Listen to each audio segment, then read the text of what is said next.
नमस्कार, आप देख रहे हैं एसपीएन 9 न्यूज और मैं हूं आपके साथ मनीष कुमार सैनी। हरियाणा में निकाय चुनाव हो रहे हैं और ऐसे में देखा जा रहा है निकाय चुनाव को लेकर काफी जगह से ईवीएम खराब और तमाम चीजों को लेकर खबरें निकलकर सामने आ रही हैं, जिसको लेकर शासन प्रशासन पर तमाम सवालिया निशान खड़े होते हुए नजर आ रहे हैं। कांग्रेस पार्टी लगातार तमाम चीजों को लेकर हमलावर होती हुई नजर आ रही है और ऐसे में हरियाणा के अंदर ये निकाय चुनाव कहीं ना कहीं अब भारतीय जनता पार्टी के सियासी भविष्य पर भी सवालिया निशान खड़े करते हुए नजर आ सकते हैं, क्योंकि देखा जाए तो राव इंद्रजीत सिंह अब बगावत पर उतरते हुए नजर आ सकते हैं, क्योंकि उनके द्वारा सुझाए गए नामों पर भारतीय जनता पार्टी ने विचार विमर्श नहीं किया और ऐसे में अनिल विज भी एक दौर में बागी होते हुए नजर आ रहे थे, जहां निकाय चुनाव को लेकर जब उन्होंने 32 से 33 नाम सुझाए तो भारतीय जनता पार्टी इस मामले को लेकर लंबा खींचती हुई नजर आई और अनिल विज के ये कह देने पर कि अगर उनके द्वारा सुझाए गए नामों पर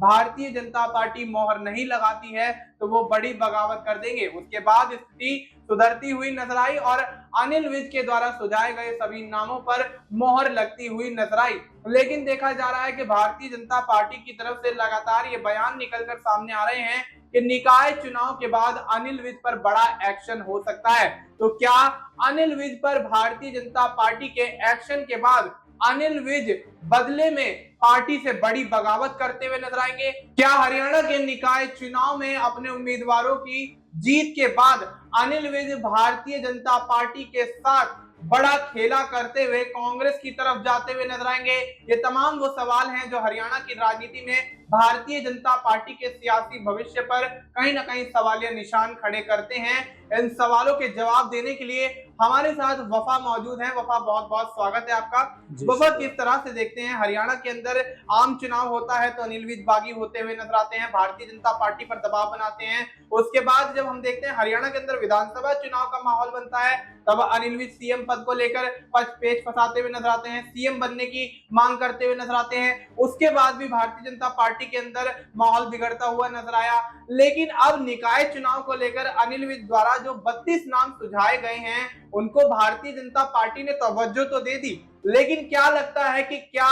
अनिल विज अपने जीते हुए उम्मीदवारों को साथ यहाँ पर भारतीय जनता पार्टी के साथ कोई बड़ा खेल कर सकते हैं? क्योंकि भारतीय जनता पार्टी जिस तरह से चुनाव के बाद उन पर एक्शन लेने की बात कर देती है, तो क्या एक्शन लेना कहीं ना कहीं भारतीय जनता पार्टी को भारी पड़ता हुआ नजर आएगा और अनिल विज यहाँ पर बड़ी बगावत करते हुए पार्टी में दो फाड़ की स्थिति बना देंगे? क्या लगता है? देखिए, अभी से इस बारे में कुछ भी कहना मैं समझता हूँ जल्दबाजी होगी। जब तक निकाय चुनाव के नतीजे नहीं आ जाते तब तक तो कुछ भी होने वाला नहीं है, क्योंकि जिस तरह से अनिल विज के कहने पर यहाँ पर भारतीय जनता पार्टी ने उनके सुझाए हुए उम्मीदवारों पर भरोसा जताया है, तो ऐसे में उन पर एक्शन लेना कहीं ना कहीं समझ में नहीं आ रहा है। लेकिन ये बात जरूर है कि अगर अनिल विज पर एक्शन लिया जाता है और जो उनके उम्मीदवार को जीत करके आते हैं या ना भी जीतते हैं, हार भी जाते हैं, तो अनिल विज यहाँ पर बड़ा खेल कर सकते हैं और कांग्रेस के साथ में जाकर के मिल सकते हैं। क्योंकि लेकिन ये सारा जो चीजें हैं, निकाय चुनाव के नतीजे 12 मार्च को आएंगे। 12 मार्च के बाद में ये संभव है,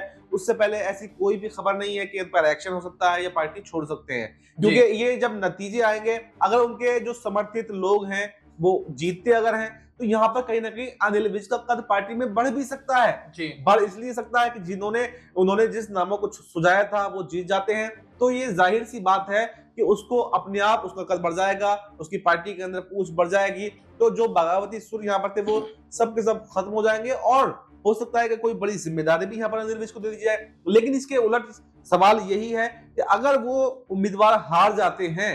जो अनिल विज के समर्थित लोग हैं और जिनको अनिल विज के कहने पर टिकट दिया गया है और रातों रात बदल करके टिकट दिया गया है, पहले किसी और को दिया गया था, तो कहीं ना कहीं यहाँ पर अनिल विज के दावे कमजोर पड़ जाएंगे और ऐसे में फिर उन पर एक्शन की बात हो सकती है कि साहब, आपके जो सुझाए हुए उम्मीदवार थे, हमने आपके कहने पर उनको टिकट दिया, उसके बावजूद भी वो जीत नहीं पाए, तो इसमें आपकी जिम्मेदारी है और आप बताइए आप पर क्या एक्शन लिया जा सकता है। और ऐसे में देखा जा सकता है कि उनको पार्टी से बाहर भी कर दिया जाए, यानी कि पार्टी से निष्कासित कर दिया जाए। तो ऐसे में अब उसके बाद में अनिल विज के पास में कौन कौन से ऑप्शन बचते हैं उसके बारे में भी बात कर लेते हैं। फिर अनिल विज के पास में कोई भी ऑप्शन नहीं बचते हैं। एक ऑप्शन तो ये है कि वो कांग्रेस के साथ में चले जाएं और उनकी सरकार साथ में जाकर के बना ले, कुछ विधायकों को तोड़कर ले जाएं, और या फिर उनके पास में एक ऑप्शन ये है कि वो नई पार्टी का ऐलान भी कर सकते हैं। क्योंकि देखा गया था एक बार पहले भी यहाँ पर वो अनिल विज जो है बीजेपी से नाराज हुए थे और उन्होंने अपनी पार्टी बनाने का मन भी बना लिया था, लेकिन निर्दलीय चुनाव लड़ा, चुनाव में जीते, उसके बाद में जब बीजेपी से मनाया उनको गया तो फिर वो मान गए, यानी उन्होंने अपने तेवर बदल लिए थे। तो ऐसे में ये भी संभव हो सकता है कि अनिल विज जो पहले पार्टी बनाने का सोच रहे थे उस वक्त तो भले ही नहीं बना पाए हो, लेकिन अब हो सकता है भविष्य में यहाँ पर पार्टी भी बना ले। जैसे कि आपने बात की थी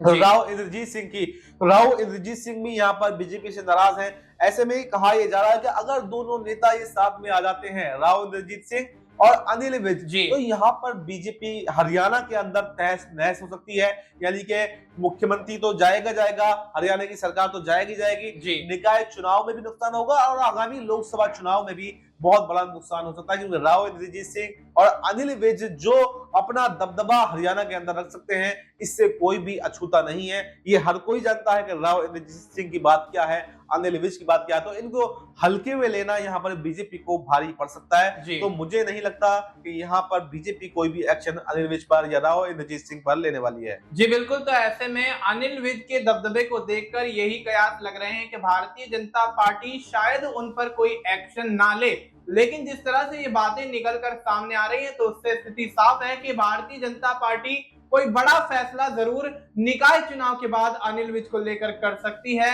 लेकिन वफा अगर यहाँ पर देखा जाए तो अगर अनिल विज पर यहाँ पर एक्शन होता है तो क्या लगता है आपको, क्या कांग्रेस यहाँ पर उनके समर्थन में उतरती हुई नजर आएगी? क्योंकि हमने देखा था जब अनिल विज विधानसभा चुनाव के दौरान यहाँ पर सीएम बनने का दावा करते हुए नजर आ रहे थे और नायब सिंह सैनी के खिलाफ यहाँ पर मुखर होकर तमाम बयान देते हुए नजर आ रहे थे, भारतीय जनता पार्टी के खिलाफ बयान दे रहे थे, तो कुमारी शैलजा और यहाँ पर दीपेंद्र हुड्डा और यहाँ पर रणदीप सुरजेवाला, तमाम जो यहाँ पर चेहरे हैं उनके समर्थन में उतरते हुए नजर आए थे। तो क्या लगता है कि क्या यहाँ पर अनिल विज के बागी होने के बाद, पार्टी से बड़ी बगावत करने के बाद, निकाय चुनाव के बाद क्या कांग्रेस अनिल विज के समर्थन में उसी तरह से उतरेगी जिस तरह से विधानसभा चुनाव के दौरान अनिल विज के बागी होने पर उतरती हुई नजर आई थी?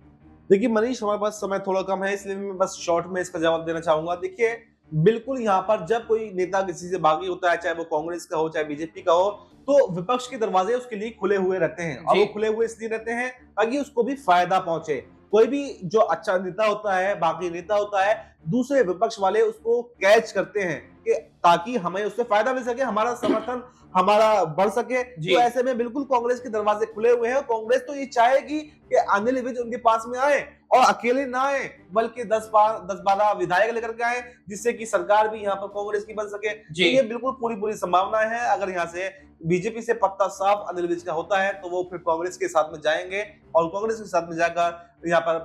भारतीय जनता पार्टी को बड़ा झटका हुआ देते हुए दिखाई दे सकते हैं और कांग्रेस की सरकार में यहाँ पर डिप्टी सीएम जैसा पद भी संभाल सकते हैं। जी बिल्कुल, तो ऐसे में अगर अनिल विज यहाँ पर निकाय चुनाव के बाद बगावत करते हैं तो भारतीय जनता पार्टी को काफी झटके यहाँ पर अनिल विज द्वारा दिए जाएंगे। पहला झटका तो ये कि वो कांग्रेस में शामिल हो जाएंगे, दूसरा झटका ये कि कांग्रेस उनको बड़ी जिम्मेदारी देगी, तीसरा झटका ये कि अनिल विज के साथ अगर कुछ विधायक जाते हैं तो भारतीय जनता पार्टी की बनी बनाई सरकार हरियाणा की विधानसभा में गिरती हुई नजर आएगी और कांग्रेस की सरकार बनने की यहाँ पर संभावनाएं तेज हो जाएंगी और उसके बाद अनिल विज को यहाँ कांग्रेस की तरफ से डिप्टी सीएम का पद भी दिया जा सकता है। तो आपको इस मुद्दे को लेकर क्या कुछ लगता है? आप अपनी राय हमें कमेंट करके बता सकते हैं। बाकी देश और दुनिया से जुड़ी तमाम जानकारी के लिए आप देखते रहिए SPN9 न्यूज।